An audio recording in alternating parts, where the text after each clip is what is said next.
Morning, ಹೇಗಿದ್ದೀರಾ friends? Welcome back to my YouTube channel Rahul vlogs ಅಂತ. ನಾನಿವತ್ತು ವ್ಲಾಗ್ಸ್ನ ಮಾಡ್ತಾ ಇರೋದು ಏನಪ್ಪ ಅಂತಂದರೆ, ನಂದು ಇವತ್ತು ಧರ್ಮಸ್ಥಳ ಟ್ರಿಪ್ಗೆ ಪ್ಲ್ಯಾನ್ ಮಾಡ್ತಾಯಿದ್ದೀನಿ. ನಾನು ಧರ್ಮಸ್ಥಳ ಟ್ರಿಪ್ಗೆ ಏನು ಪ್ಲ್ಯಾನ್ ಮಾಡ್ತಾಯಿದ್ದೀನಪ್ಪ ಅಂತಂದರೆ, ನಾನು ಬೇಡ್ಕೊಂಡಿದ್ದೆ ದೇವರಲ್ಲಿ, ನಾನು ಬರ್ತೀನಿ ಈ ಸಲ ಶ್ರಾವಣಕ್ಕೆ ಬರ್ತೀನಿ ಅಂದ್ಕೊಂಡಿದ್ದೆ. ಬಟ್ ನನ್ನ ಡ್ಯೂಟಿ ಇರೋದ್ರಿಂದ ನಾನು ಹೋಗೋಕ್ಕೆ ಆಗ್ತಾಯಿಲ್ಲ.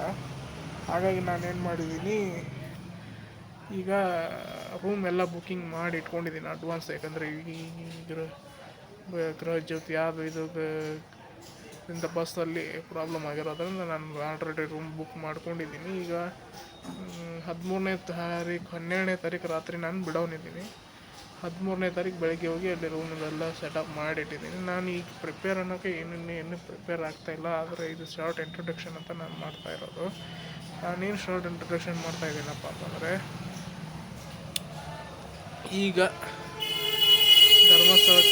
ಧರ್ಮಕ್ಕೆ ಹೋದರೆ ಏನು ರಶ್ ಆಗುತ್ತೆ ಇಲ್ಲ ಅನ್ನೋದ್ರ ಬಗ್ಗೆ ನಾನು ಹೇಳ್ತಾ ಇರೋದಷ್ಟೇ. ಯಾಕಂದರೆ ಅಲ್ಲಿ ಹೋಗಿ ನೋಡಿದ್ರೇ ಗೊತ್ತಾಗೋದು. ಈ ಫ್ರೀ ಬಸ್ ಮಾಡ್ದಾಗಿಂದ ಅಂತೂ ಸಾಕಾಗಿಬಿಟ್ಟಿದೆ ನಮಗಂತೂ. ಆ ಫ್ರೀ ಬಸ್ಸಲ್ಲಿ ಅಡ್ಡಾಡೋಕ್ಕೆ ಆಗ್ತಾಯಿಲ್ಲ. ಹೋಗಿ ನೋಡ್ಕೊಂಡು ಬರೋಣ. ಇದು ನಮ್ಮದು ಒಂದು ಅಂಗಡಿ ಇನ್ನೇನಪ್ಪ ಎಲ್ಲಿ ಕೂತ್ಕೊಂಡಿದ್ದಾನೆ ಅಂದರೆ, ಇದು ನಮ್ಮ ಮನೆಯಲ್ಲಿ ನಾವು ಕೂತ್ಕೊಂಡಿದ್ದೀನಿ. ನಾವು ಎಸ್ಕಾಮಲ್ಲೂ ವರ್ಕ್ ಮಾಡ್ತೀನಿ. ಅದು ಆ್ಯಕ್ಚುಲಿ ಅದು ನಮ್ಮ ಫಾದರ್ ವರ್ಕು, ನಾನು ಸುಮ್ಮನೆ ವರ್ಕ್ ಮಾಡ್ತೀನಿ. ಓಕೆ ಫ್ರೆಂಡ್ಸ್, ಬಾಯ್. ಇವತ್ತಿನ ಬ್ಲಾಗ್ ಇಷ್ಟೇ. ಬಾಯ್.